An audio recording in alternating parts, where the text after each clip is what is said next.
Okay, we're on. Okay. Hi to everyone. I hope you have a good day. The session from today of this webinar called Punitivism and Abolitionism from the North and South of the Americas. En Spanish, Punitivismo y Abolicionismo desde el norte al sur de América o desde el sur al norte de América, como quieran. Today we have the last session, the fourth session called Abolition as an Everyday Practice. El día de hoy tenemos la sesión 4, el abolicionismo como práctica cotidiana. Y the session will be divided in 3 rounds, but at first I'm gonna present the special people who are gonna join us. Today is with us Joy James. She's Ebenezer Fitz Professor of Humanities at Williams College. She's the author of Resisting State Violence, Shadow Boxing, Representation of Black Feminist Politics, and Seeking the Beloved Community, in between other titles. James has published numerous articles on political theory, police prison and slavery abolition, radicalizing feminism, diasporic and anti-Black racism, and U.S. politics, and writes on the captive maternal through the lens of the womb of Western theory. Also, she's creator for the digital Harriet Tubman Literary Circle at UT Austin. In this table, we have also the presence of Ruth Wilson Gilmore and Lucas Ospina, but right now they are not still with us. And when they will come, we present them, and they will be welcome. So, but we are gonna begin with the fabulous and amazing presence of Joy. Thank you very much to be here with us. And we have a general guiding question called, in what ways can we, through abolitionist praxis, rethink justice, safety, and community beyond the state's carceral mechanisms? Then we have 3 questions more, but if you want, we can begin with these general questions and say you hello and thank you very much. Thank you. Yeah, I look forward to being in conversation, and I could see, I think we all can, the 3 rounds in the chat. I want to start with the everyday, right? You know, what we wake up to in the morning and what we fall asleep into, you know, at the end of most of us, probably all of us here, on long days of struggle, organizing, and theorizing. I want to start though by reading 4 paragraphs from a collective work. I find that my capacity to have a toolbox of abolitionist practice relies a lot on other people. And Alan had mentioned some of those people earlier. So I don't think you can see this, but I'm gonna read the first, the 2 pages of the preface. From Confronting Counterinsurgency, the subtitle is Cop Cities and Democracy's Terrors. So here's the preface. And again, it's the everyday that, you know, I've been thinking about and that you've also been speaking about that I think is very important in this moment. Preface. Chores can mitigate casualties. Sorry. Before cell phones, refrigerator magnets alerted us to our scheduled obligations. Those privileged to be housed and fed sought nourishment in the kitchen and were greeted by fridge signage reminders of bills due, medical appointments, grocery runs, housework repairs, picking up or dropping off children, supporting the elderly and the fragile. We have also posted notes to self that warn of wars in real time and space or seen on screens. We emerge deeply traumatized, mourning the martyred and the casualties of wars and those encased and caged by the state.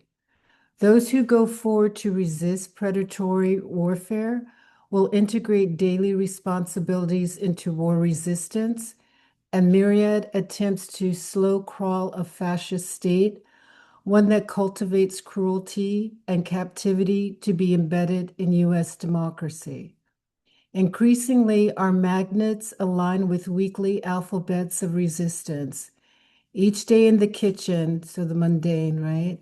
Greeting functions that deter repression, persecution, and discrimination.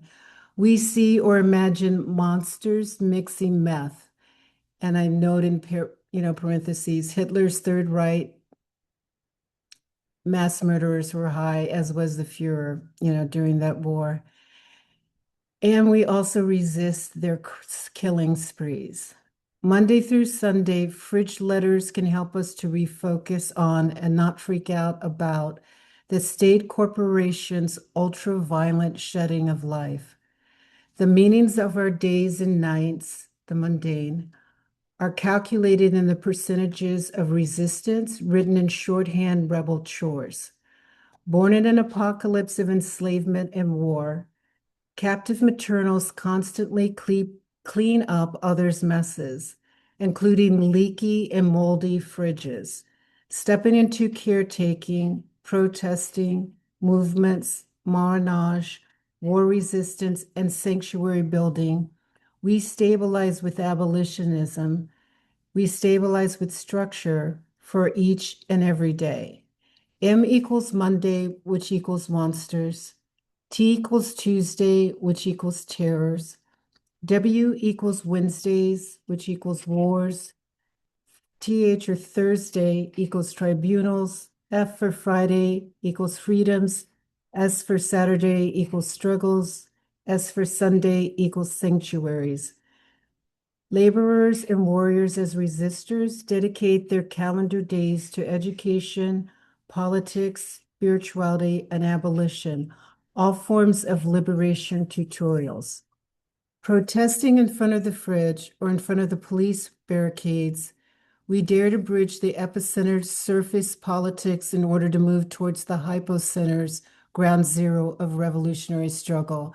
And when I talk about the epicenter, I'm talking about organizing that's generally like the kings, no kings organizing, that's tied to liberalism. That's not saying that it's negative and shouldn't happen, but in relationship to the hypocenter, where we take more risks to fight a repressive state, those two zones cannot always be compatible.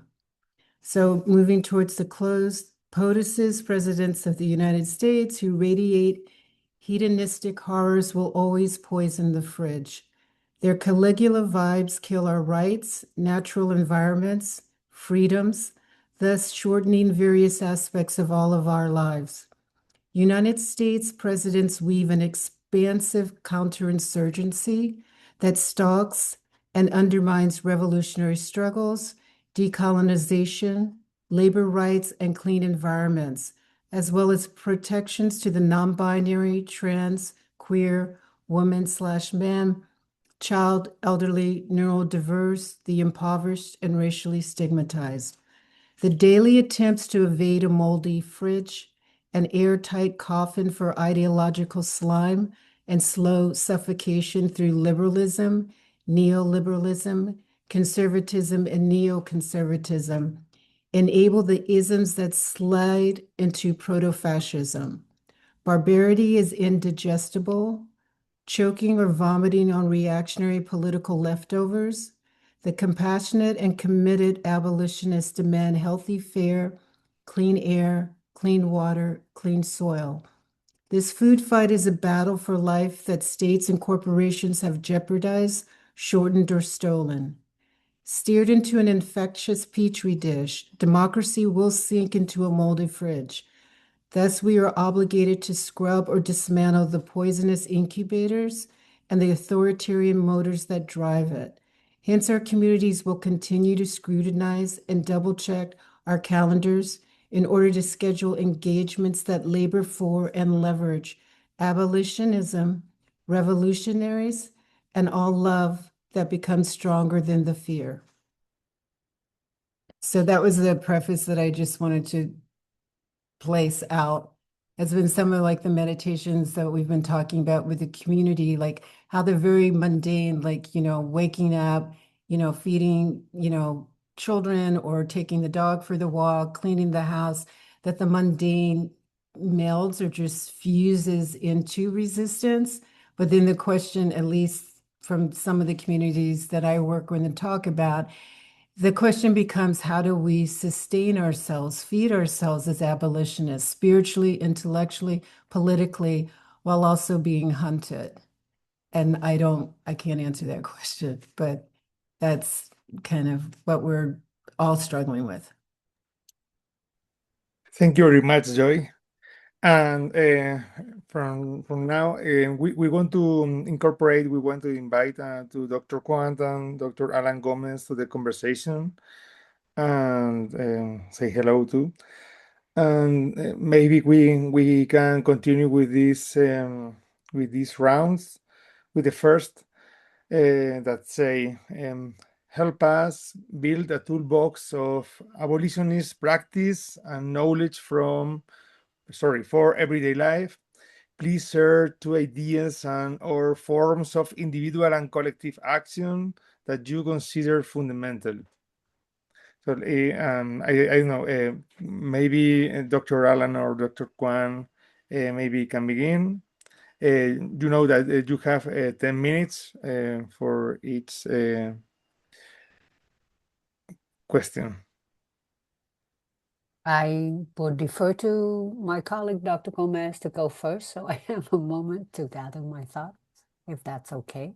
I was going to do the same thing, but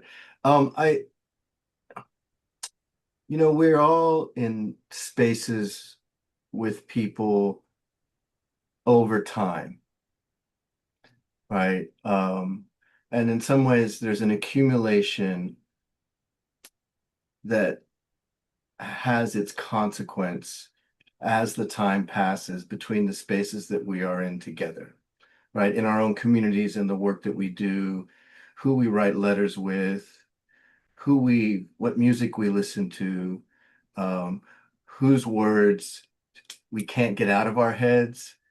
And so I wanted to do 2 things in response to this question of the everyday. And I want to invoke Natalie Diaz invited Leanne Bedesomasa Simpson yesterday to talk about Theory of Water, a recent book. And she also spoke about Rehearsals for Living that she wrote with Maynard a few years ago. And she invoked this idea of hope as a strategy.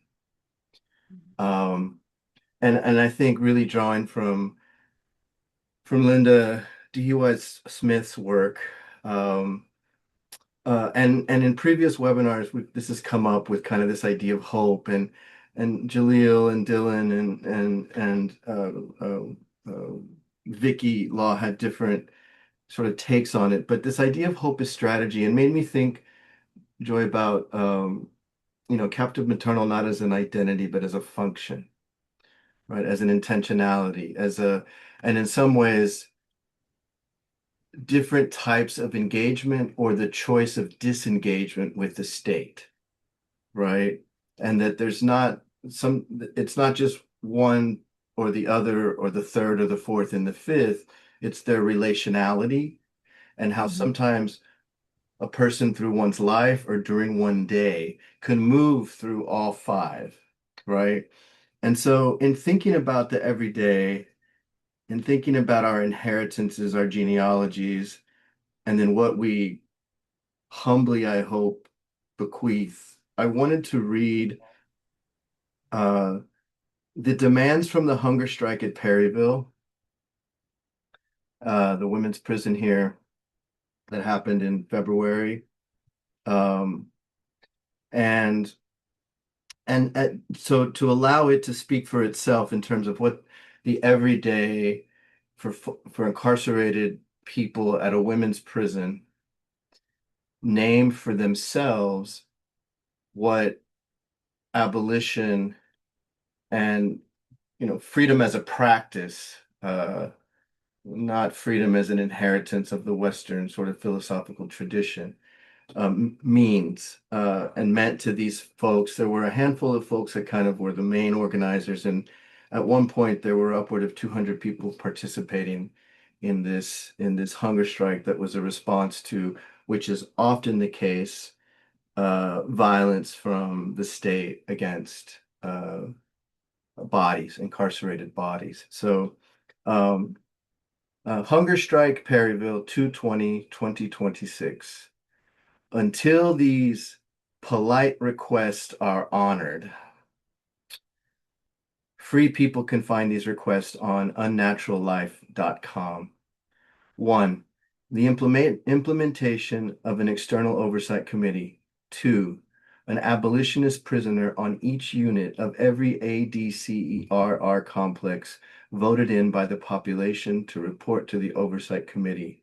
3. Stop retaliatory movement that separates compatible prisoners. 4.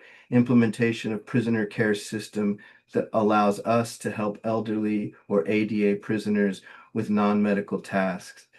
5. Disciplinary sanctions revised to promote education, well-being, and growth. 6. Recovery classes that focus on strengths and accomplishment to encourage success. 7. Allow prisoners to have DNRs. 8. Revise a policy so prisoners' bodies aren't laid out exposed for hours after death. 9. Revise grievance system so staff can't manipulate it. 10. All new prisoners given instructions on how to appeal within 5 days. 11. All new prisoners be given a sheet, a blanket, and clothes and shoes that fit. 12. Wages increased so no prisoner has to struggle to survive on 10 cents an hour. 13. Stop denying prisoners first release date due to mandatory testing manipulations. 14. Removed closed custody and stop treating prisoners like animals. 15. Use scanners instead of the sexual assault of strip searching. 16. Stop using strips and cell searches to harass and humiliate prisoners. 17. Provide mass emails of lawyers since the ADCRR will not comply with Judy Silva's orders. 18. Allow prisoners to sign up to see ACLU lawyers when they come in.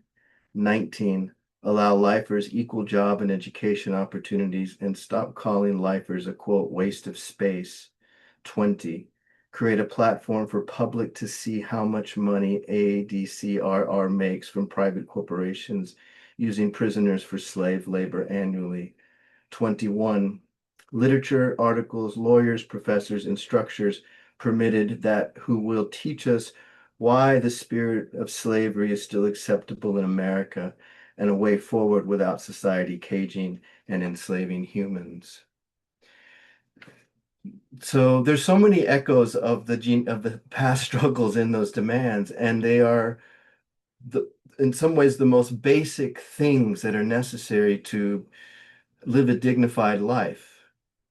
And they also, I think, reveal what everyday demands are for people to be able to come to heal themselves collectively, and the struggles that are involved in that. Not to romanticize these ideas that all of a sudden, because we care, we know how to care, right? And so the hunger strike lasted about 19 days with, by the 19th day, there were, about a dozen folks that were still involved. And we're in the post-hunger strike moment where we're seeing the state have to figure out how to respond, which is significant and important. But I think what I don't know about, because why would I know? And I say that being very present with being a person that goes inside and facilitates learning spaces, is that the post-hunger strike is also folks there figuring out what to do now, right? And I think that every day, what do we do now, is in one way wanting to make really transparent and open that I think we all ask ourselves that question every day. What are we going to do today? What world buildings to enact the theory of water? What ruptures, what cracks, what creations, what generations do we do every day? Because we do know too that the authoritarian, tyrannical leaders and people that believe in those ideas get up every day to make that world too. And so I wanted to just introduce those, as they say, polite requests, right? And I know that was very intentional language in terms of the folks deciding how to frame, and unlike those of us on the outside that say, go to a protest, go to a march, go to an assembly, we get to go home afterwards. We get to come back to a space where there is some refuge if there was in some way. Whereas folks incarcerated, there's not an outside except for the ones that they create together. And so I just, wanted to sort of start with that as a way to think about the everyday. And the very fact that we're having this conversation about the hunger strike because they did it, right? And as a result of their actions, of their doing, right, we then could now say, okay, how does this hit? How does this land? What does this invoke? What does it remind us of that we've forgotten?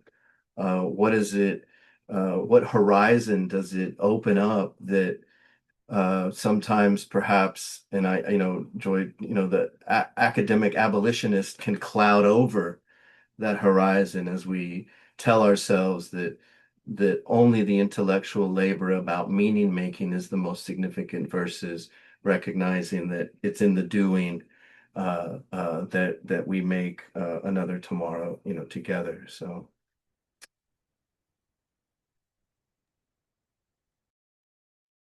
Thank you very much, Dr. Gomez.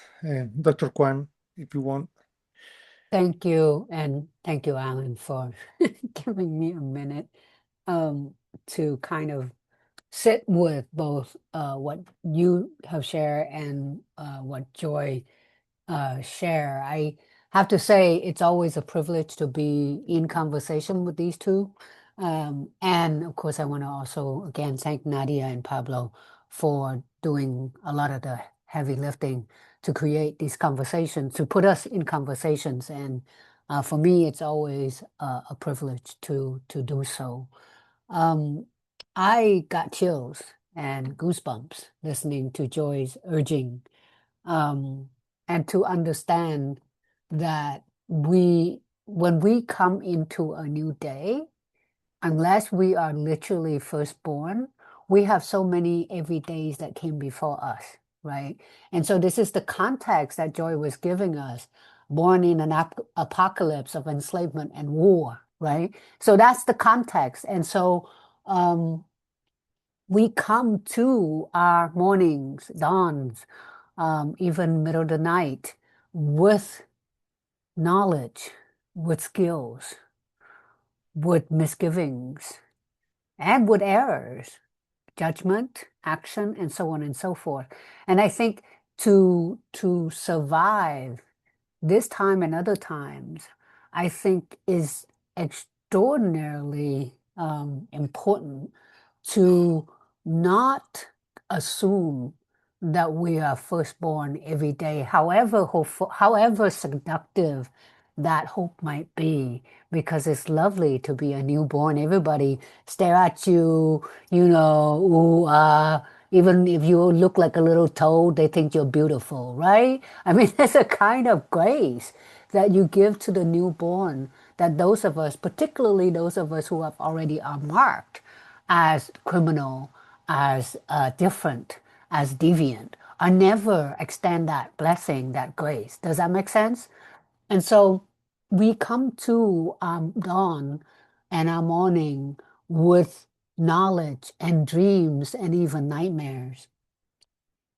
And then it is up to, and unfortunately or fortunately, the captive maternals, as Joy have taught us for decades now, we constantly clean up other, what did you say, messes, including leaky and moldy fridges. That's literally true. Stepping into caretaking, but also protesting, because when we care, we are transforming. Because I think that at the end of the day, part of what the everyday abolitionist praxis for me means the very intentional, however aspirational, of regenerating and recrafting days, but also worlds, right? The work that we do as abolitionists, as feminists, as revolutionaries, whatever we call ourselves, a student, has to be at one level about community crafting and regenerating. I think for me, one of the most problematic and perhaps toxic sort of liberal impulse is the celebration of the individual at the expense of everybody else.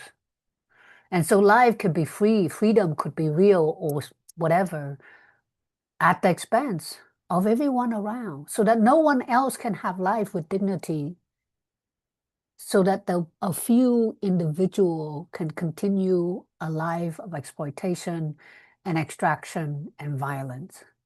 And so we have to come to our morning with that knowledge.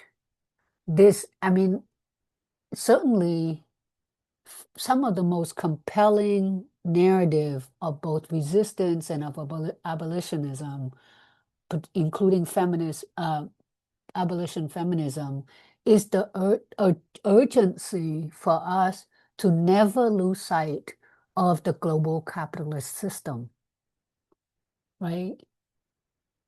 That we cannot think of any punitive system without understanding that it extends from a colonial logic. So part of a 21st century abolitionist everyday praxis has to be imbued with an anti-colonial sensibility.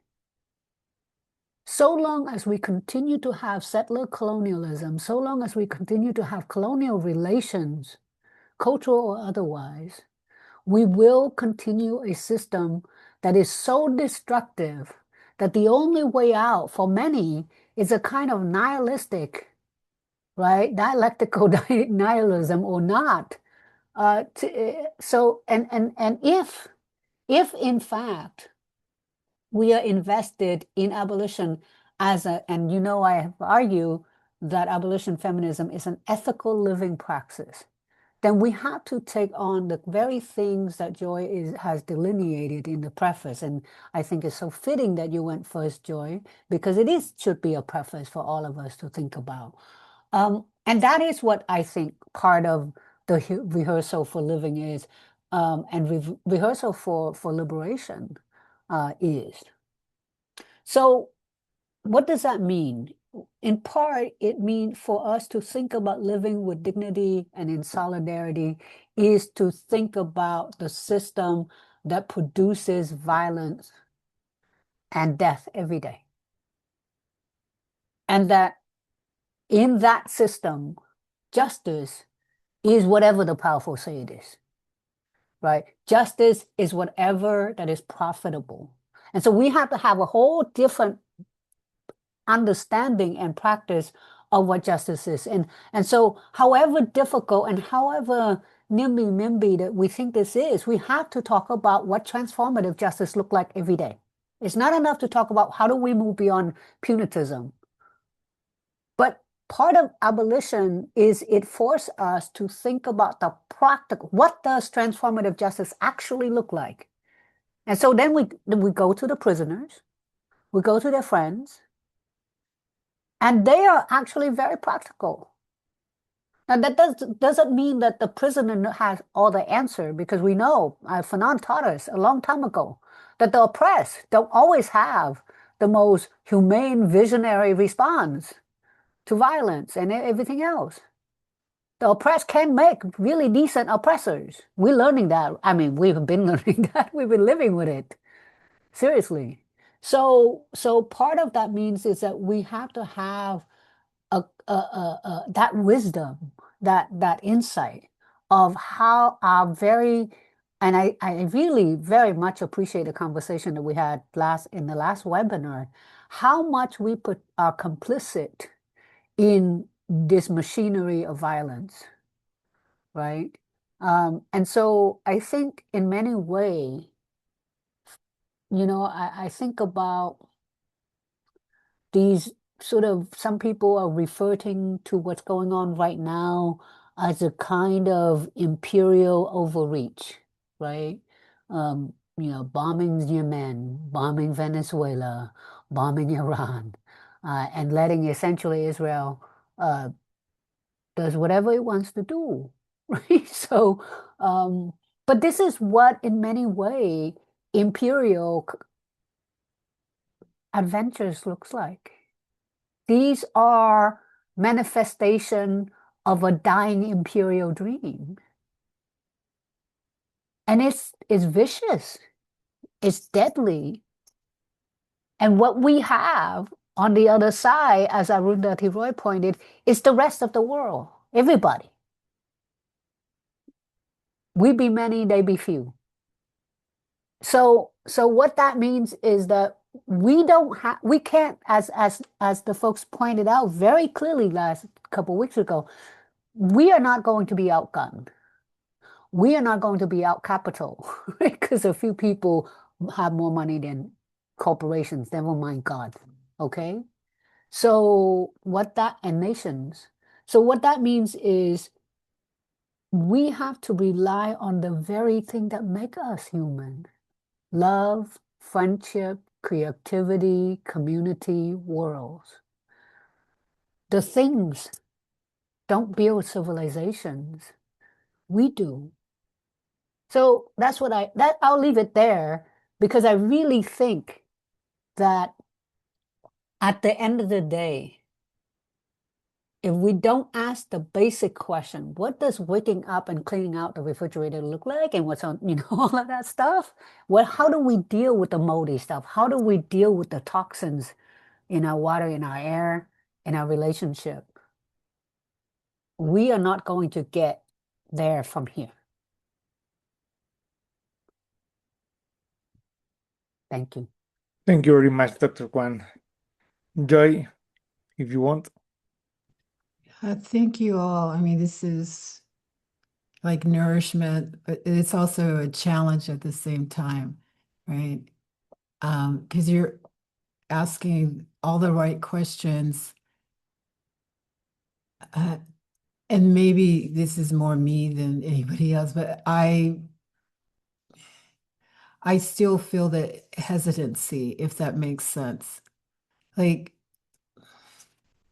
to be an abolitionist who loves, I mean, that's the new babe in some ways, even if you're like 80 or something, right? And scarred internally and externally. I wonder though, because I'm seeing the rage and the bitterness and the cynicism, and just totally like what this shredded democracy was, which was always in a lot of ways a failure, just getting hijacked by billionaire bros and now you want to take part of Lebanon, and then you have tomahawks bomb a girls' school in Iran. And just like it's almost feels like it's the oversaturation of terror that could make you not want to be a nice abolitionist or a good abolitionist. It just sometimes makes the rage push you to, even if it's just verbal, it's not always productive. So, I mean, I commend you for the steadiness, Alan, and HT. I guess I'm not turning this into a personal therapy session, but the bitterness, like of decades of struggle of trying to move forward, and then the capture and the complete disregard for life. Whether you're on death row, I've worked on one or two cases on like Kevin Johnson, who's going to be, executed in Missouri, and we kind of like with Dylan and with, other people with Kalonji, listen to the hearings, we're talking to Kevin, like organizing as best as he can, and the predatory powers snatch life away, whether it's alligator or Alcatraz, which was some demonic idea that they came up with, right? Or people being sent to CCOT and disappearing there. How do you see the balance of the love with the virtue of struggle? Because sometimes I just see the rage, and I know that doesn't make productivity, but it seems to be honest.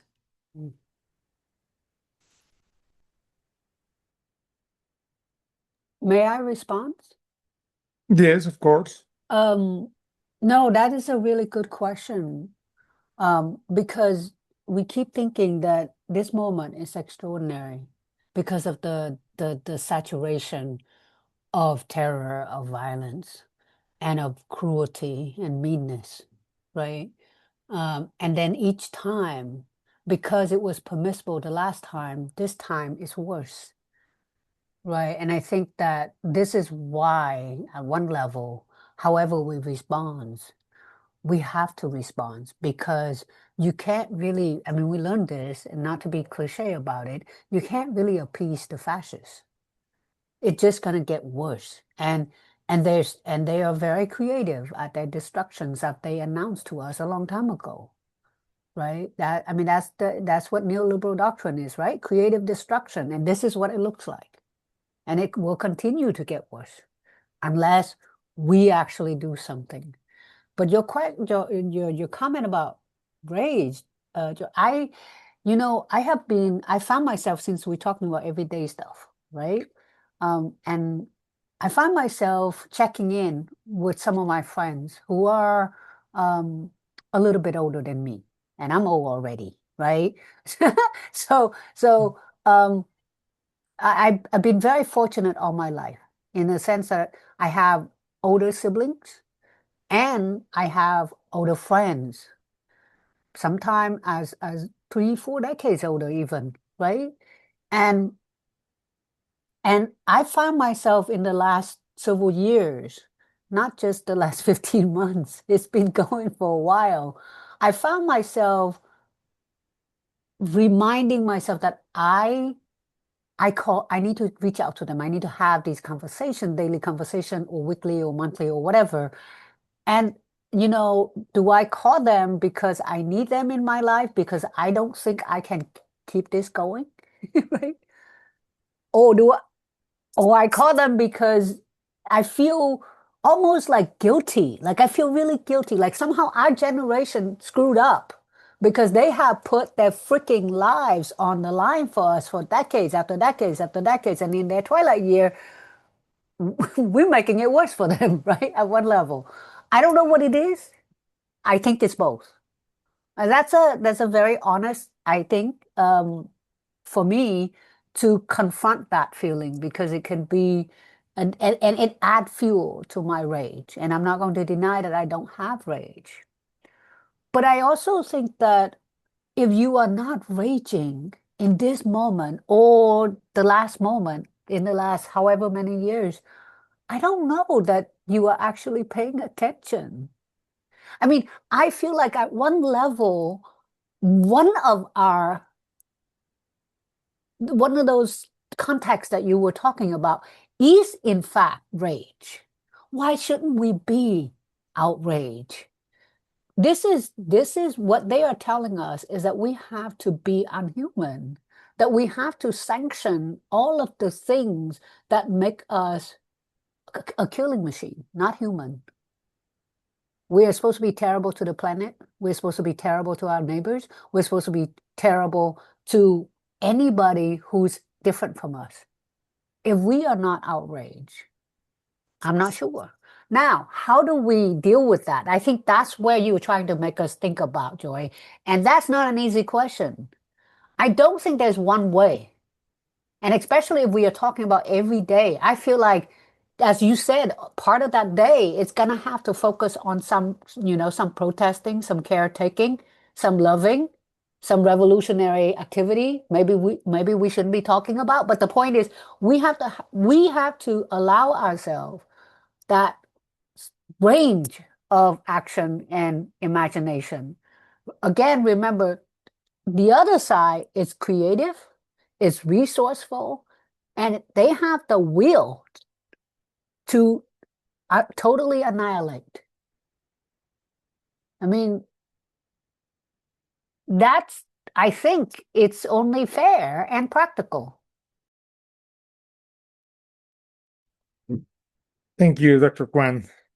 In this way of talking about rates and this killing machine, the second round looks for, in the face of the discourse of punitive populism that promotes violence and punishment as solutions to social problems, how can we instead promote an abolitionist vision that emphasizes care and alternative forms of justice?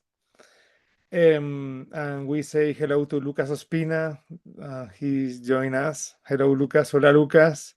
En la segunda ronda vamos a hablar desde justamente esta reflexividad sobre la máquina de guerra actual, que justamente pues plantea un horizonte de ira pues muy complejo, pues cómo frente a este discurso del populismo punitivo, cómo en su lugar podríamos promover una visión abolicionista que enfatice los cuidados y las formas de justicia alternativas.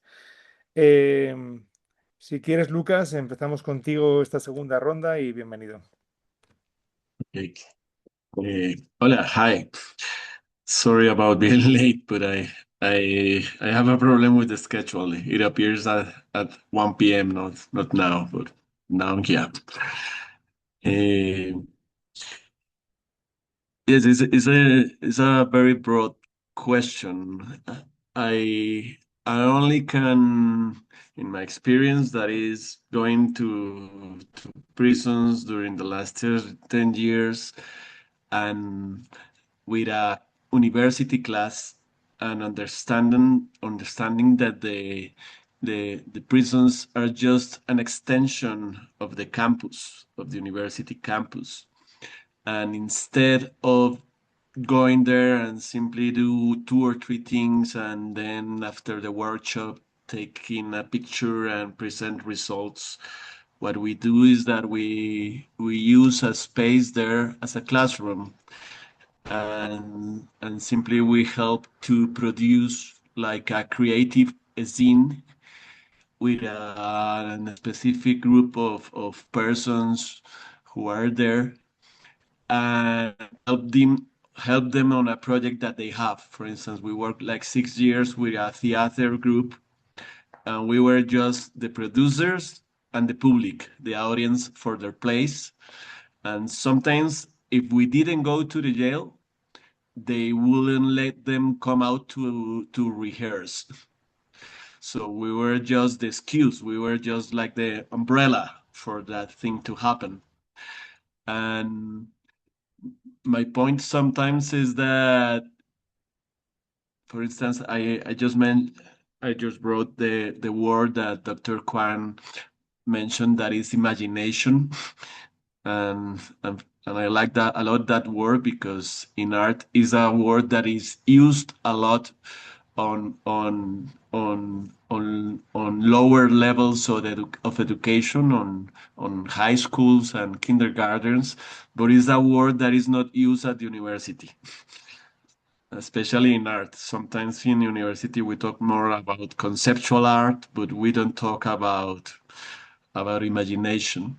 And what I like is to create like a space where people, thanks to that university umbrella, they can have the freedom to say what they have in mind at that moment, not to impose them like a specific task or something like that. So, for instance, in the theater plays, it was the group who made the play, and all the plays have to deal with the prison reality in a kind of way of like a fable, not as a direct wave of denunciation, but they will convert it like in a satire or a comedy or something like that, to circumvent like the censorships and things like that.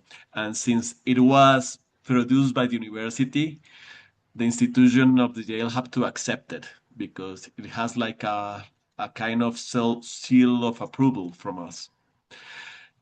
I mentioned that is because I see when people are creating in prisons, for instance, now we have like a way of publications where they can write like we show them a format of fanzines made with photocopies, and they can write or create anything that they want on that.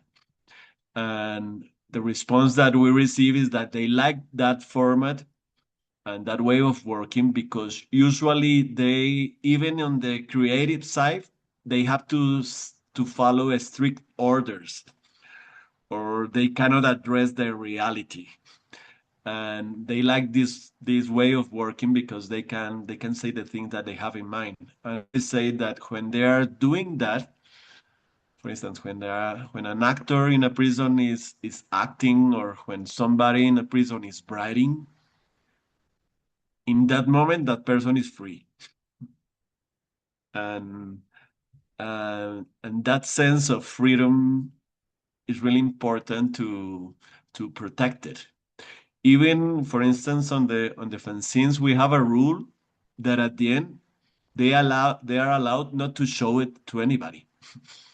They are allowed not to publish it publicly.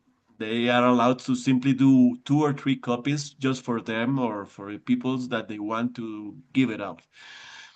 And that is also like an additional expression of freedom. That's the way I can address like the question of punishment. For instance, there is a jail system in Argentina that is named the CUSAM, and it's an association of 13 universities who have created like a kind of small campus on a big prison. And that campus is strange because when you go and visit, you are allowed to do there a lot of things that you are not allowed, supposedly, to be allowed in a prison. For instance, you can enter money. You can enter your cell phone. Everybody there has access to internet. Everybody there has access to the kitchen. Everybody there has access to the library, and they can take out books. And it's a small experiment, but when you talk with people who are like paying their sentences there, they simply say there that they realize that the real punishment is to be locked in. That's the punishment. And for me, that is very important because, for instance, if I'm a victim, what wellness brings me to know that that person who did something to me and it's important that he must be stopped, and maybe he received some time to work it out. What wellness bring me as a victim to know that that person is now in the worst of total conditions, the worst food system, the worst education system, the worst imprisonment system. That doesn't dignify me as a victim. So I think that balance sometimes is lost precisely for that populist, punitive way of thinking and politicians, and also because that has conquered the imagination, and especially now that we, for instance, in Latin America, we have like the model of the jail system in Salvador, that it's supposedly to be very clean and very effective, but is mostly like an advertisement campaign that has conquered like the imagination of politicians and a lot of people who are voting now for to impose those systems. But nobody like work that those systems like in other imaginative ways, simply they rely on that imagination. So I think that I heard like the word rage in the previous intervention, and I like that idea of rage plus imagination, to allow people there to show their messages, to show them freely, and show them with sometimes using mechanisms of satire, fables, in order to allow like direct like naming, but to anybody who can add 2 + 2 can reach like the message that is going to be bring out. That's like the idea that I have in mind now. Gracias, Lucas. I don't know, Dr. Juan, Dr. Gomez, Dr. James, who wants to continue? Go ahead, Dr. Gomez or Dr. James.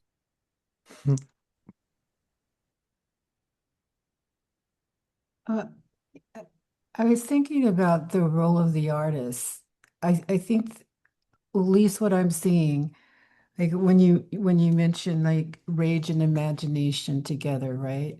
So the possibilities, if rage is the fuel and the imagination is the projectile or the blossom, whatever. I'm not always good with words, right? That seems to me to be a formidable, in a nice way, a formidable form of abolition. And so in the last year or two, I've just been bumping into artists. Like they want to have conversations, which I'm like, well, I'm just an academic and, I do what I can on the side. But it seems to me that art is becoming a projectile of people's desires not to see people caged, not to be caged, not to have, as Quana said, the water, air, and soil poisoned, right? And so I wonder how some of us, like me, who's much older and, kind of disciplined in certain ways around academia, but also military brat, raised on military bases, and so disciplined internally by other things, right? But I'm wondering if the quirkiness, the surprise of the artistic opens a space that becomes, a launch. I mean, before I was talking about the concept of the epicenter and the hypocenter. And when I think of the epicenter, I'll try to be short on this. In relationship to Black feminism, I think of bell hooks on the epicenter. It's kind of like you're doing all the right things. I mean, she's a Buddhist. There's a lot of beauty there. But the politics, when I read her, stay within a liberal zone, right? And the hypocenter, when I think hypocenter, I think of Asada, who transitioned last November. so that the risk you take being incarcerated yourself, how, giving birth in prison. I mean, we could go on. There's a whole long narrative, not just with people who are so prominent, but with the people that you work who are also caged.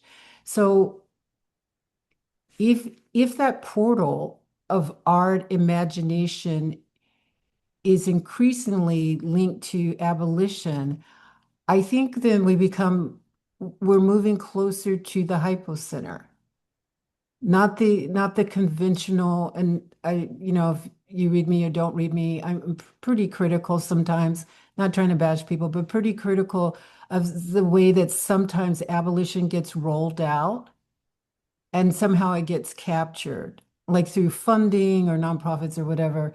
But maybe this opening of the artistic and the imaginative becomes a zone that the state cannot anticipate and easily shut down. And so maybe there's a reason why, in the last year or so, artists want to talk with somebody like me who's not an artist. But what they're putting on the table in terms of concepts, imagination is really brilliant.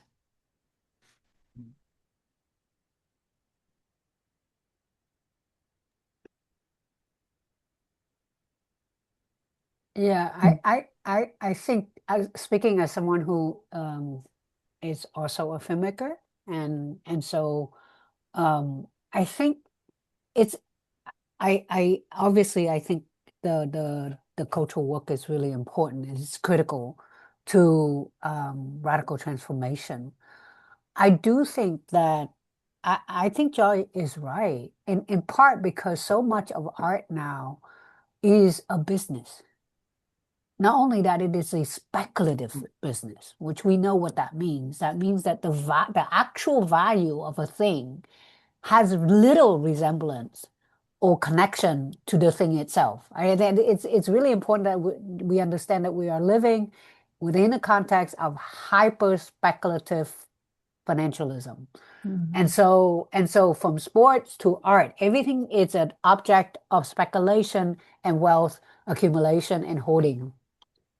And so on the one hand, you have artists who already are, many of whom, a few, it's reflective of the society, right? A few artists actually are very wealthy and super wealthy because their work lend themselves to this speculative moment.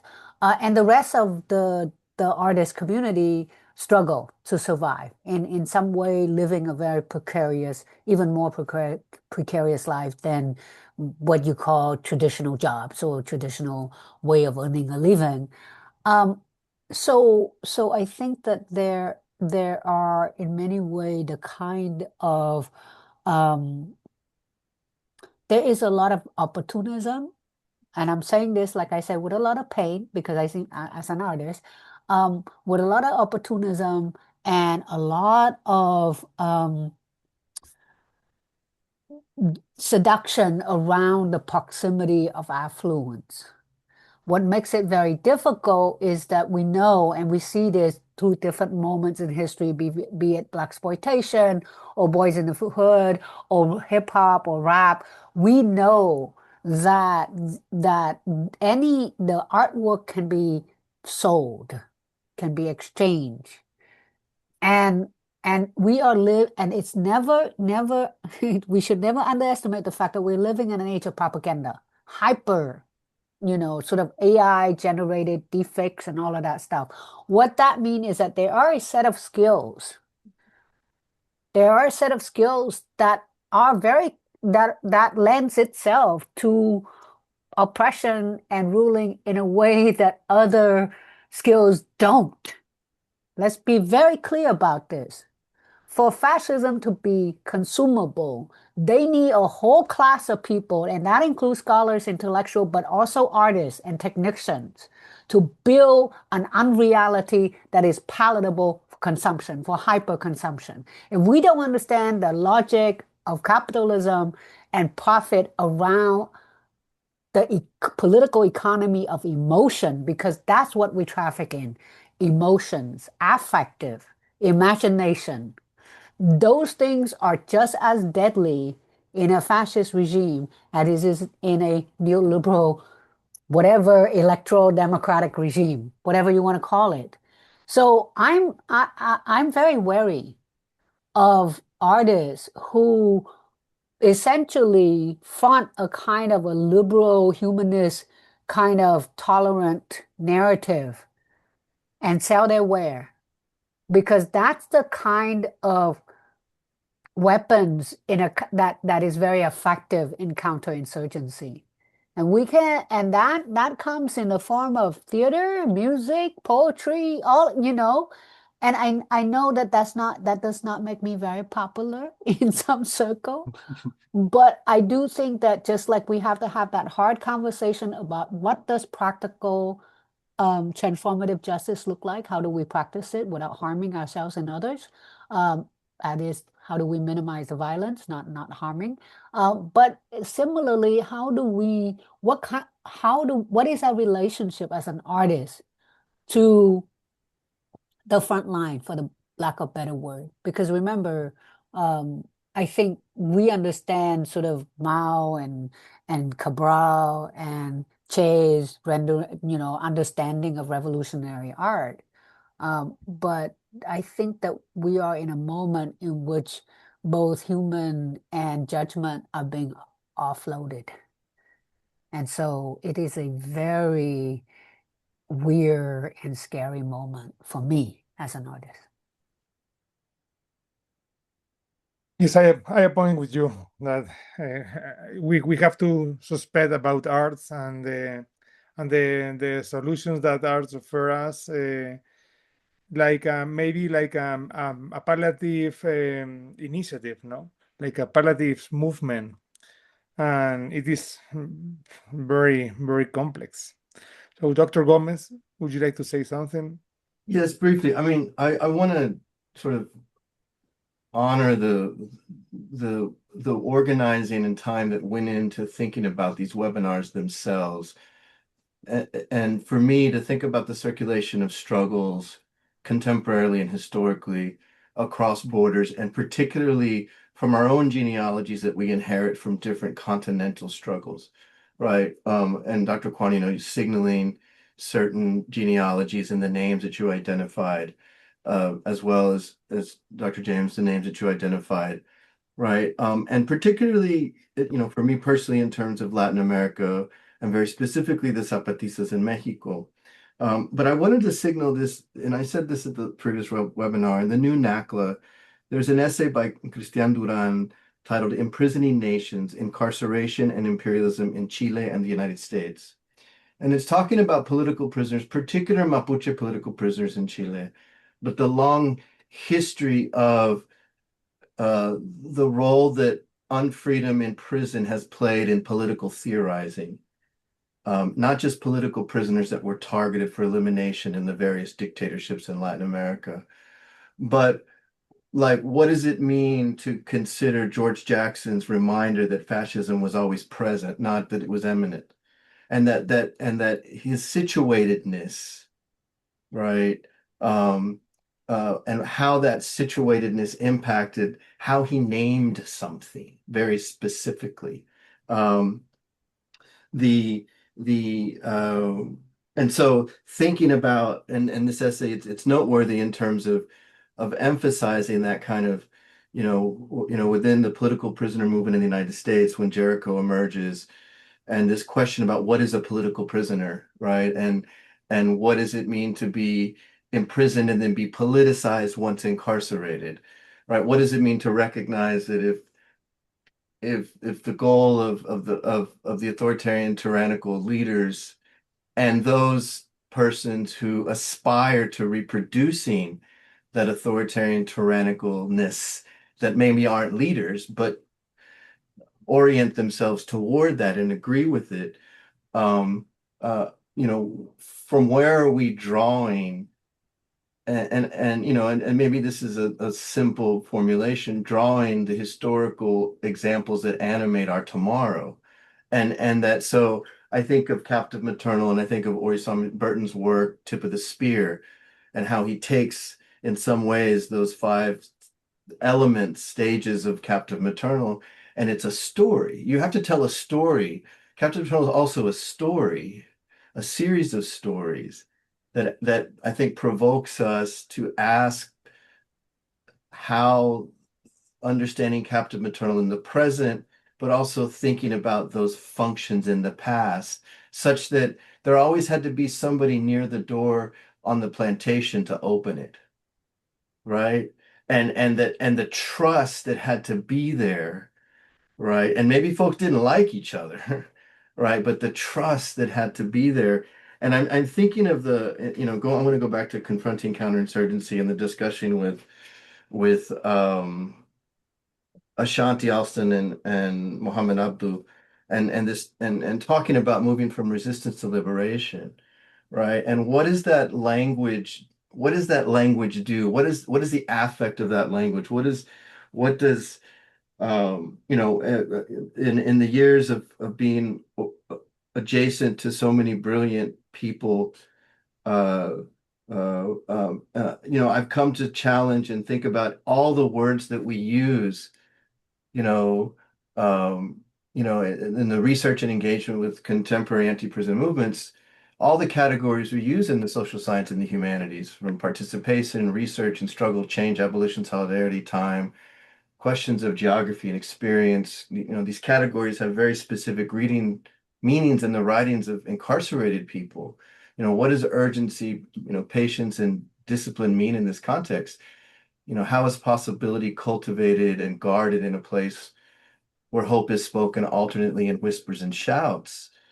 And that the artists are the place where these new words and languages and meanings emerge from, and very particular, not the individual, re-emphasize what Dr. Kwan was saying, not the sort of individual artist working alone, but the moment of an artist representing kind of the accumulation of their experiences with others, and I think a lot about, the time in Austin Joy with Raul Salinas at the bookstore, and as a poet, his capacities for, it's all poets and artists, but the capacities to sort of give us a new look on what became so familiar that we cease to see it anymore, right? And he had this phrase that has stayed with me forever, is the contradictions of a beating heart, right? That all of us, right? All of us are working through what it means to be in the world differently with others. About 15 years ago, when Joe Arpaio was indicted and found guilty of violating the constitutional rights of undocumented people in Arizona, the movement here was like calling for his incarceration, calling for him to be, jail Joe Arpaio. And I remember really, really hard conversations with people about, wait a minute, we can't do that. We have to figure some other demand of accountability, some other demand of response. And not to say that Joe Arpaio didn't enact rage in our communities and fear in our communities, right? But how do we organize that rage? How do we organize that affect? And I think this, whether it's what compañeros Ospina has saying about the work that they're doing with theater, but particularly theater, the inhabitants of something else, the inhabitants of another, of the inhabitants of practicing with each other to literally rehearse for a play. But when that play has a meaning that extends itself beyond that moment.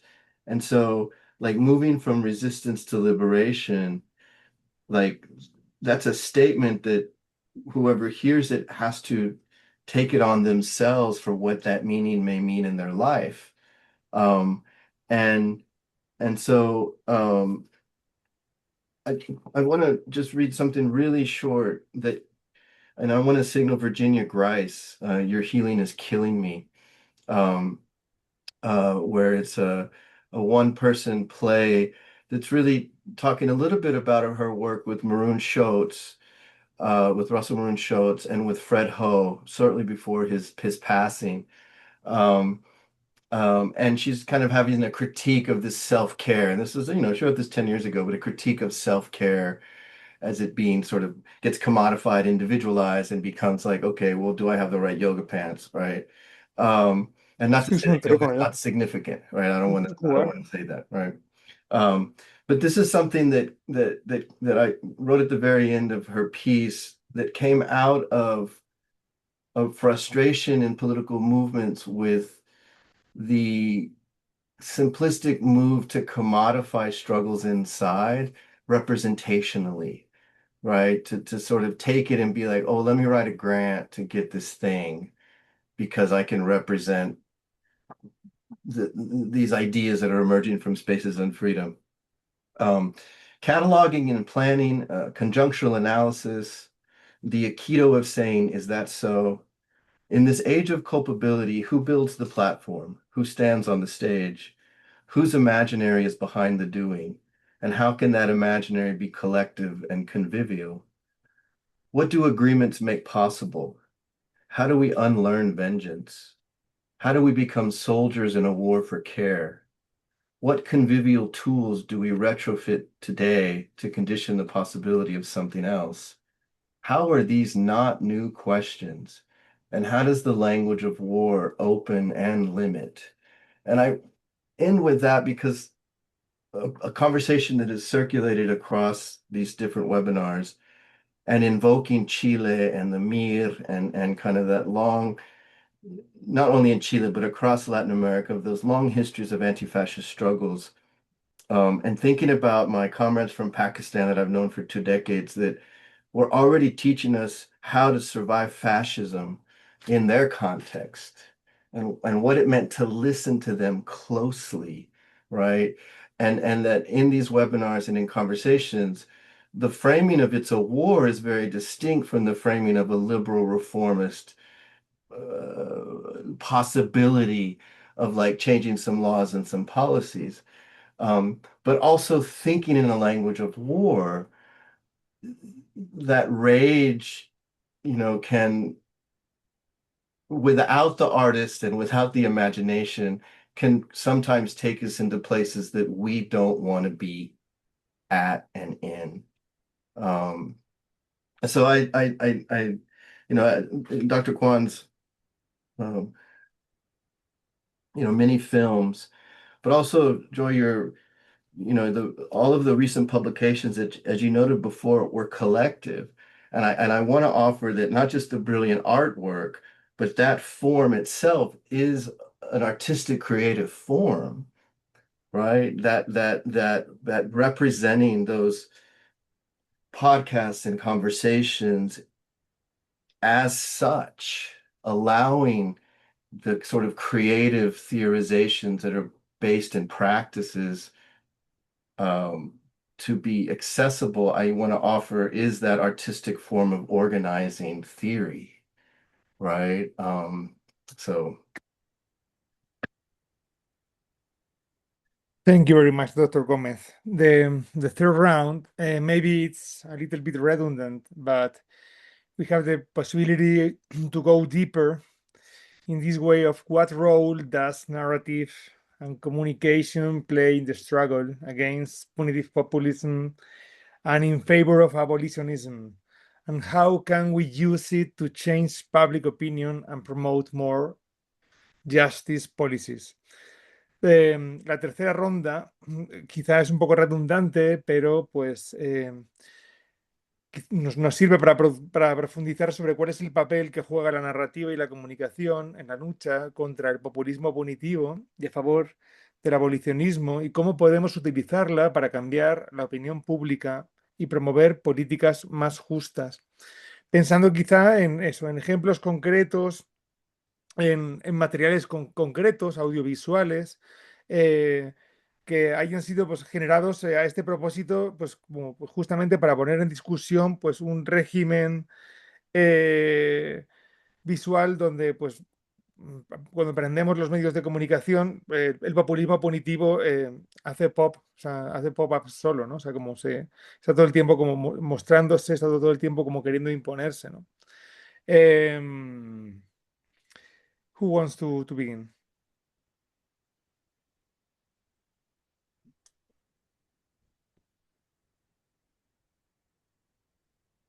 Come on, Well, Lucas. I can go for it. Okay.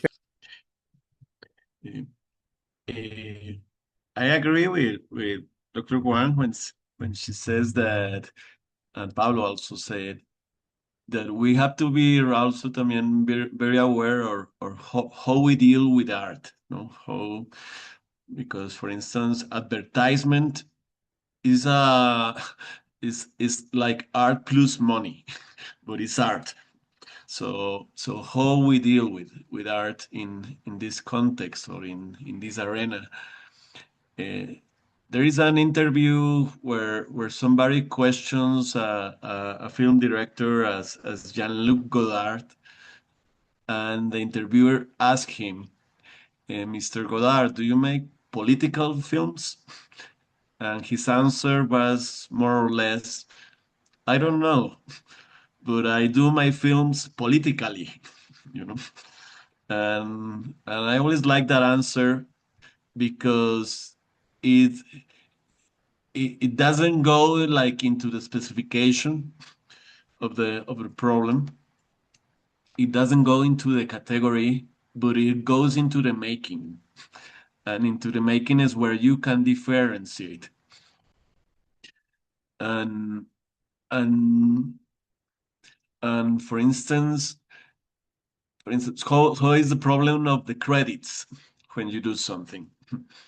For instance, I have a work also, I would say, as an artist, somebody who makes shows in exhibitions and things like that.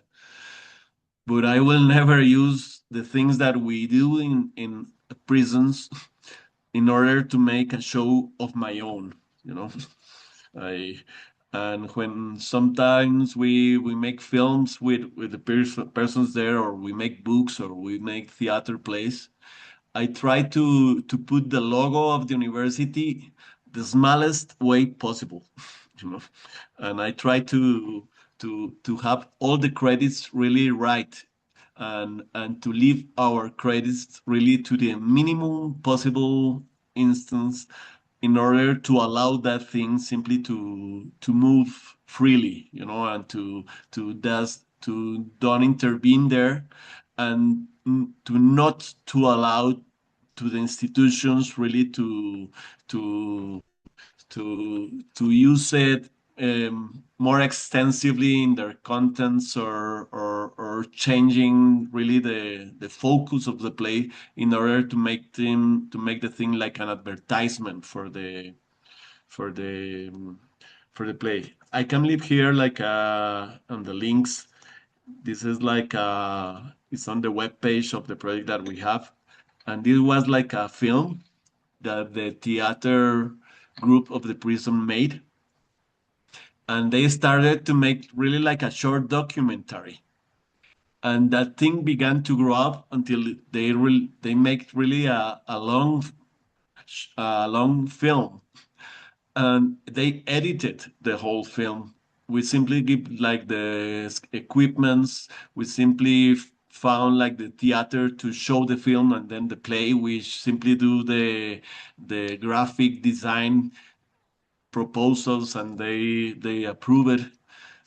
But the important thing of that is that you can be like your body can be in a prison, but under the law, or at least under Colombian law, your freedom of speech became is still free. You cannot, you may be like in prison, but your freedom of speech must be untouched, you know. And that's is a thing that some people don't understand, because they think that when you are in prison, you also lose your freedom of speech, and I don't see that equivalence. But also the important thing is how we deal that as an institution or as an artist who work more as a producer there than to somebody who's going to cannibalize those contents in order to create like a reputation capital for the institution with whom I work or for my career or something like that. And I will leave also, there is a great film about it that is in English. The name of the film is Vampires of Misery, but in Spanish it's Agarrando Pueblo. You may have it on your radar, or maybe you don't have it, but it's a really great film about artists and how artists work with images taken from people who are in under other position, who are on poverty, who are secluded, and it's a kind of satire of that way of dealing. And the important part at the end of the film, I'm trying not to spoil it, but the important part at the end of the film is that it deals with an horizontal conversation between all the actors. You know, it really opens up the scene. And before that, you have to be shocked. You have to exert a little bit also of the violence that you are trying to criticize. There is no way sometimes to criticize violence without being a little bit violent. You know, there's and the film deals with very well with those things, and it was a response during a time where there was a lot of artists in Colombia and filmmakers taking advantage of poverty in order to build their careers and their businesses. And this was like a creative response to that. It was so for me, it's like a good script of ways of working, you know, in prisons and to stand back and leave that the people really are the ones who are like in front, and you try to not to credit yourself from that and not let your institution to to to devour those contents or those initiatives as if it were an initiative of the institution. We have to see this film. Yeah, keep it up. It's really good. It's a really good film. Okay, thank you very much for the link. Dr. James, would you continue? Yeah, I was taking notes. I want to hear your thoughts on the split between the epicenter and the hypocenter, if anybody wants to address that. I mean, I'm wondering if when I was thinking of the captive maternal, it's just a concept that's fluid and it's always mutating. But like from care to protest to movement to marronage, I was kind of interested in how you see, despite our differences, you know, we have compatibilities and we have agreements, but always there's differences, right? How is it that we create maroon camps that can be seen by the state to some degree, but not completely, if that makes sense? That some part of our endeavors are shielded or veiled or somewhat underground, however people want to define that. And for me, the way I've been thinking about it, you know, in the last couple of years, it's kind of inevitable that we would be seen and not seen at the same time. You know, in terms of what is abolitionism. I mean, some of it is clearly the protest sectors or the movements. You know, what happened after George Floyd, it was horrific the way he died, but it also became a spectacle of sorts. Like Ashante Alston, you know, was on a panel at Brown University a couple of years ago, and the title of the panel was "Somebody Throw a Cell Phone." And then it's about our paralysis to some degree, that people can cry, they can take photo images of someone being suffocated for 8 minutes, but no one was able, and I'm not blaming anybody. I'm not saying if I was there at that corner that I would rush towards the police either. But there is some level of paralysis that makes me wonder, I hope I'm making sense, that maybe what we need is a veil of sorts, and that some of our work just does not appear public. That, Yeah. what the state gets to know and also what the funders get to know, because even though I never got like big money, but the way I read the funders, and I did get grants, Ford Foundation, Rockefeller, whatever, like when you get the money, there's an expectation that you're going to have a certain kind of productivity that is aligned with your funder. Like whoever's paying for the movement wants a particular outcome. And I'm not saying we're completely compromised, but that's another sector like police surveillance and police infiltration, right? So then it seems to me that we would have to disappear in some ways in order to maintain productivity. Mm. And when we can pop up, we can disappear, whatever. We need to be seen, but also we need to not be seen while we're doing the work. And I know I'll stop on this one. There's a film that was done decades ago that I had my students watch, The Spook Who Sat by the Door. And there's a novel compatible to, and it's, they're filmmakers, so that's art too, right? And so it's about a Black man who infiltrates into the CIA to get training, but other Black people are going into the CIA training to get money and prestigious jobs or to belong. It's like Black MAGA in some ways, right? So there's always a trickster, at the crossroads. And sometimes we could become that trickster, like through art, through commitment, through love, and through, again, I'm trying to figure out the relationship between the epicenter and the hypocenter. Like, I'll close on this. Bell Hooks is brilliant. Asada is brilliant. Bell Hooks took the path of academia and writing and production, and those were gifts. But when I read her, there's a level of liberalism that structures and stabilizes her.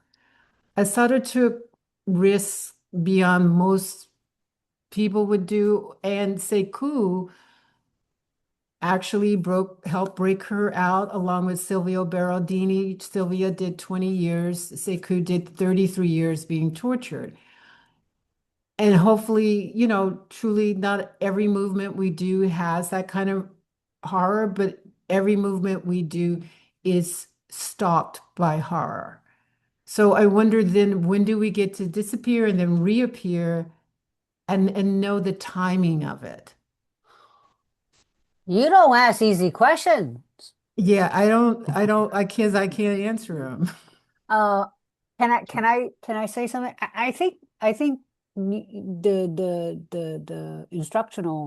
instructive moment for me is the conversation exactly on this, because it concerns strategic, ethical living. I think we go back to how you started, which is marriage, right?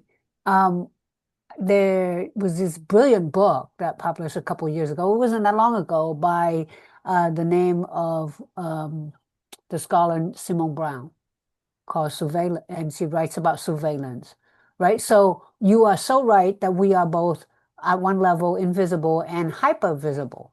And there is certainly mass surveillance. And so I know that Alan and I have this ongoing conversation, maybe nearing 15 years. And that is to say, there are things that are not available for public consumption. Okay, let's be very clear about this. And as a documentary filmmaker, I know this, because the average footage, the average kind of ratio of footage to what you see on screen now in the era of digital video is at least 100 to 1, if not more. In other words, you shoot 100 minutes and you may use 1 minute of it. we as researcher, we do this as well. Now, I know that for some of us, if we were to, in fact, measure by the level of productivity, it would appear as if we don't do any work at all, right? So our productivity has to reflect the kind of consideration that goes back to what is it that we are sharing? Who is it that we are sharing with? And so I think that, like, if you know some of these folks back from that the movement era of Asata, you try to talk to them, they will continue to not share information because either they don't trust you or they don't think it should be for public consumption, and it shouldn't be. People don't have the right to have every piece of information, and that's the thing that I think sometimes scholars and forget. That somehow, why? Because we have money, we can purchase it? I mean, what is it? Like, is it an exchange? Is it a transactional moment here? Because if it is about telling a story, if it is about building community, then the interest of sharing or being visible for that matter should be having to do with the consideration for community caring and generating and crafting, right? Or maybe it's the other way around, right? So we have to create it first before we can care for it.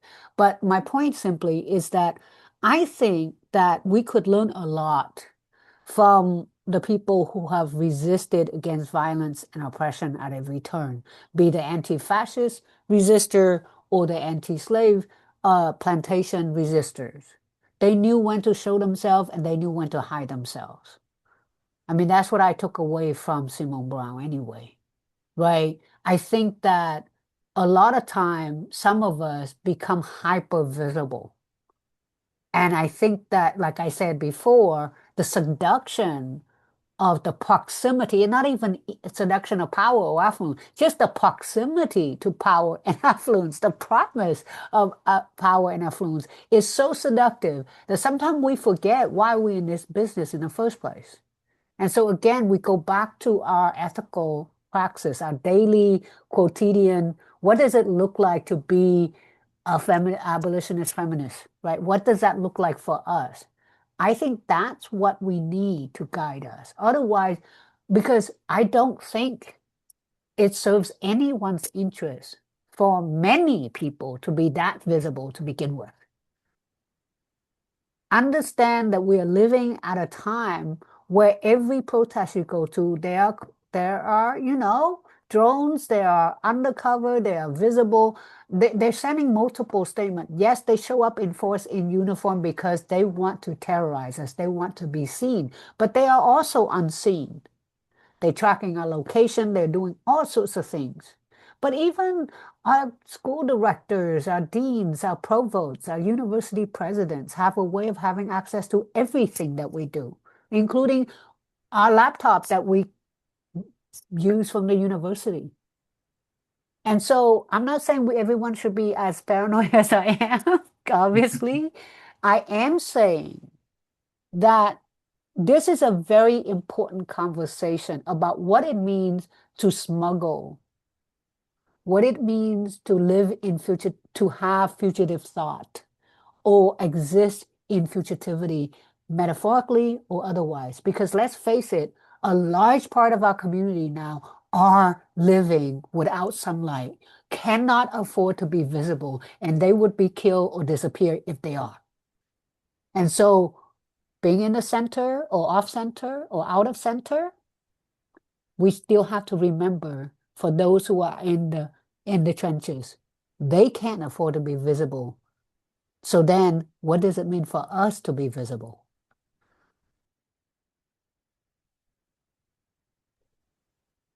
And I'm going to go back to the text, and perhaps that's pedantic, but back to confronting counterinsurgency. And the last chapter in the conclusion, the last chapter, when opportunity knocks by gallery of the streets, and then the conclusion, democracy's terrors and our endless resistance, subtitled War and Art and or the Art of War. And in there, Joy, you identify the academy as a soft counterinsurgency, right? But you also signal and this is on page 143, as resistors to predatory wars, our, quote, children of paradise offer intergenerational wisdom. Their artistic and radical sensibilities enable chores, obligations, and passions that move from the epicenter towards the hypocenter, bridging the surface of politics to acknowledge the strategies of the underground. They understand that there are no guarantees and that they will be spared from expulsions, imprisonment, disappearances as actors confront democracy's terrors. Our images, stories, narratives, and organizing form collective struggles shaped by art and agape to allow us to survive and thrive.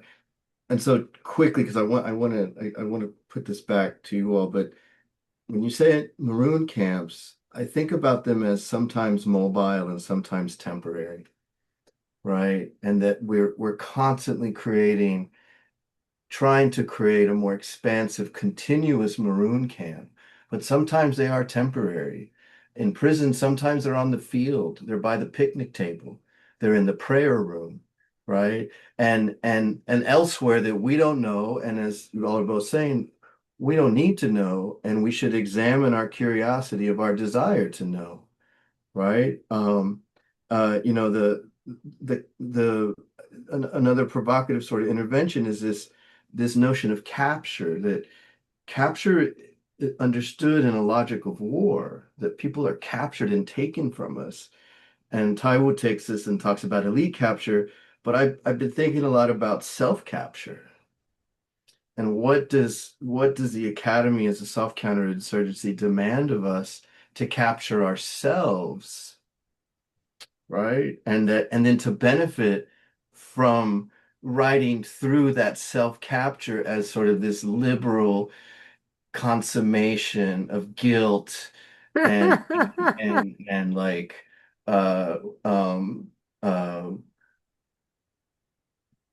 and remuneration,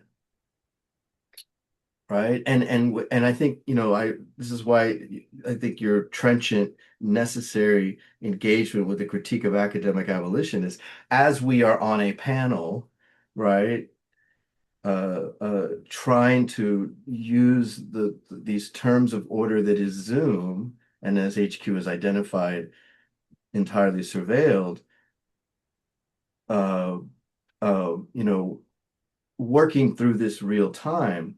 And I keep going back to, you know, what I've learned from elders about revolutionary movements south of the US-Mexico border, in that, you know, you don't reveal the underground because it's no longer.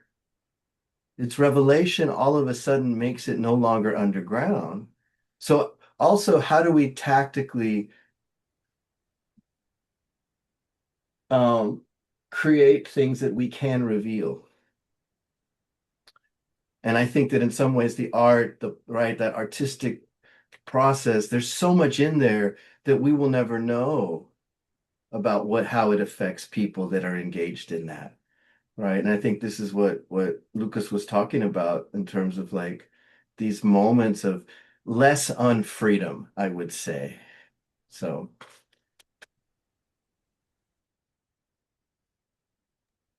Thank you, Dr. Gomez. I'm gonna speak in Spanish because I feel more comfortable. So, but I'm gonna speak slow. Yo considero que se hace indispensable aspirar a visibilizar las formas comunitarias o colectivas de problematización de los mecanismos punitivos y de esta máquina de guerra de la que ustedes bien han venido hablando. Por otro lado, como muy bien señala la doctora Kwan, ¿no? Igual, pues justamente los procesos de cuidado o las dinámicas de cuidado comunitaria, pues no han de ser reveladas, han de ser contrabandeadas, han de ser escondidas, justamente porque, como nos contó hace más de un siglo el sociólogo Simmel, justamente el secreto es una de las formas principales de resistencia, ¿no? Y los académicos, de repente, en su inesperada, siendo irónico, voluntad depredadora, pues están buscando justamente cómo revelar estas formas de cuidado que a las comunidades les pueden servir para resistir. Por otro lado, considero que justamente estos mecanismos de problematización que muy acorde con el trabajo que lleva realizando Lucas en los últimos 10 años, pues igual pues múltiples compañeras, como mencionaba, ¿no? En Argentina, también en México, em, pues venimos un poco tratando de construir dispositivos estéticos que, pues, que nos permitan justamente en la praxis cotidiana resistir al encarcelamiento en el encarcelamiento, justamente como siguiendo un poco a Judith Butler, tratando de al menos articular una oxigenación en la pesada respiración penitenciaria justamente en la anatomía política de las cárceles en América Latina. Queda, ya para, no sé, para terminar, pero vamos, creo que queda subrayado, ¿no? Esta articulación entre la ira, la imaginación o las prácticas artísticas como justamente como un modo para tanto problematizar como para, como señalaba el doctor Gómez, pues también estar atisbando o buscando la posibilidad de producir esas nuevas imágenes y esas nuevas palabras que justamente pues, puedan orientarnos colectivamente hacia horizontes otros, ¿no? Sosteniendo una crítica del funcionalismo artístico, donde pues están utilizando las artes para sanar y justamente esta articulación pues debemos de sospechar de ella dando en cuenta que las autoridades penitenciarias o hay todo tipo como de articulación terapéutica del arte que es, bueno, pues que tiene dejos evidentemente neoliberales, ¿no? Bueno, terminado mi comentario, pues invitar a los compas y a las compas del público si quieren hacer algún comentario y así como a les ponentes, igual si quieren hacer un comentario final, disponemos de 10 minutos. Bienvenidos. I feel like, Joy, you were going to say something before we went to the next section, but I might have just been misinterpreting your body language in the. Quiero seguir. I think you're muted, Joy. Joy, you're muted. Yeah, I was saying like I can understand a little bit of Spanish, but I didn't catch everything. Like, could I get just a summary of what Pablo said? Yeah, I agree. Our translation just got lost somehow. Nadia, do you want to do? I think that okay, I will test my memory. Yeah, like I don't know why we're supposed to have the show captions box. Like if it has been working for the past sessions, so it should be working. But Pablo was just emphasizing the work of like how can we like as a conclusion I don't everything you've been saying, all of you, like has been really like I've been reflecting on it because like as Joy, I don't consider myself an artist, but everything you've been saying now, it's like it seems like artistic and imaginative, the artistic, the aesthetics, and the imagination are kind of like a way to work as in this like underground level that Dr. Gomez was talking about. Like Pablo was emphasizing how important it is, like secrecy as a weapon to like the last thing everyone was saying, and how maybe artistic activities and work out and inside of prison can help us navigate that secrecy throughout our works of or our practices of resistance. At least that's what I've got out of what he was saying. I hope I got it right. Um, and again, I guess the question for me is like, how can I engage in this praxis when, like, when we're not artists, how can we become both maybe abolitionists and artists at the same time? I put in the chat of a quick Google translation of what came out in the transcript. Thank you, Dr. Owens.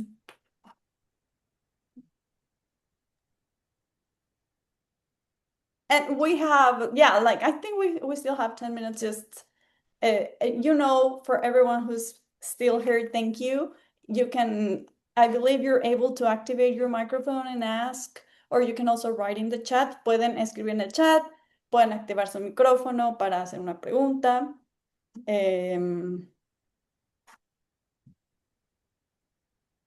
Si nadie tiene preguntas, yo puedo hacer una. Yo tengo por ahí una pregunta, so I can, if nobody, like, I would love for everyone, so I don't feel I'm colonizing the market, the last 10 minutes.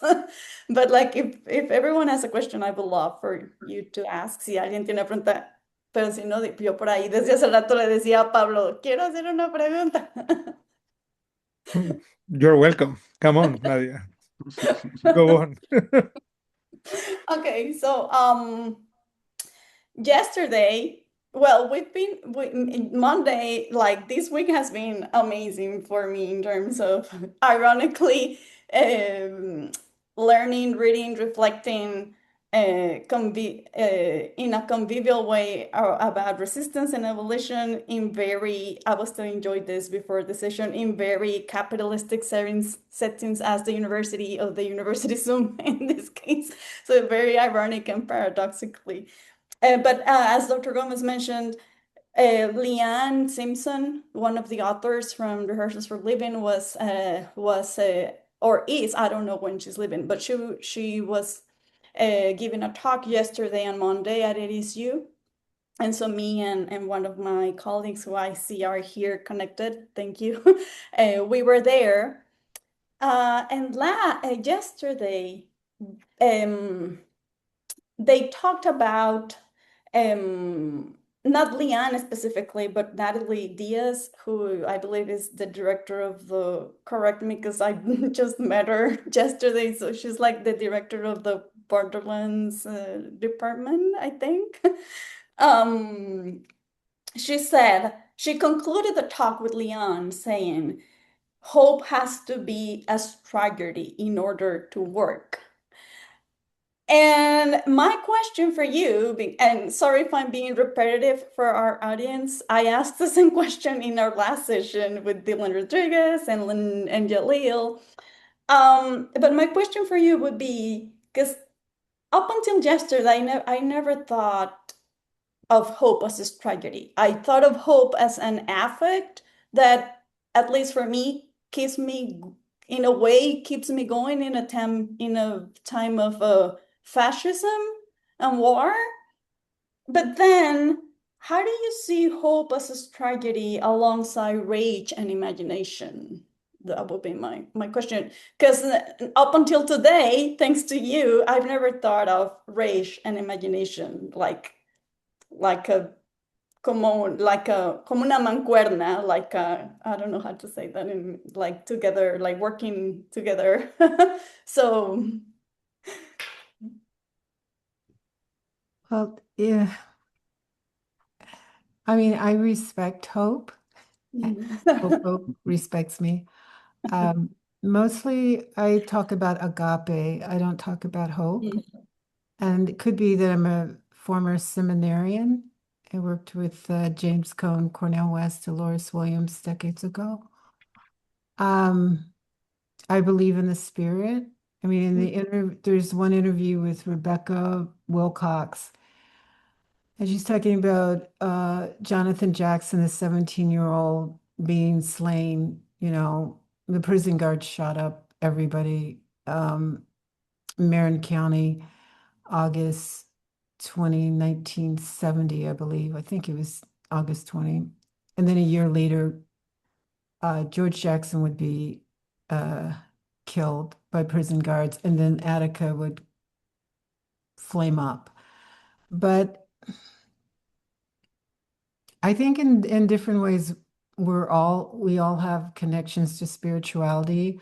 I don't think that we all have the same kind of spirits or the same kind of links. I don't think it's necessary, right? Maybe I don't have much belief in hope. Not that it's not productive, but it doesn't really dominate my landscape or my spiritual scape. And I think I was saying this at the People's Forum a couple of weeks ago, like when I was in my 20s, I went to Nicaragua and the refugee camps, well, the Salvadorans were, and also this is under Reagan and the Contras and the mass killings, but mostly the mutilations to leave a message. And the training for those terrorists, the training was at Fort Benning, Georgia. And that's where I grew up playing kickball. So, because my father was an officer there. So for me, the contradictions are so many that I don't try to stabilize with hope. But I do try to stabilize with agape, a form of love that is not the same as loving your partner or your family or your kids.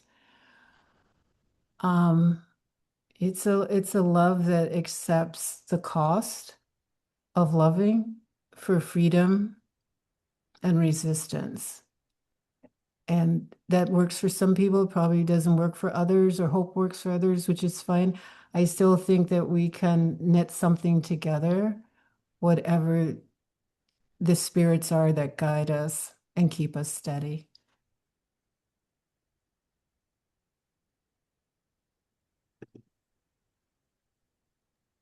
Thank you very much, Joy. Lucas? It reminds me of a phrase that was used at the presentation sometime at the end of the theater director, who was also a prisoner. And he always said that in a capitalist context, you cannot live on art. There is no jobs.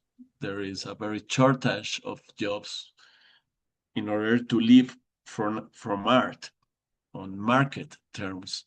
But he always said, you cannot live on art, but we are the proof that we survive thanks to art.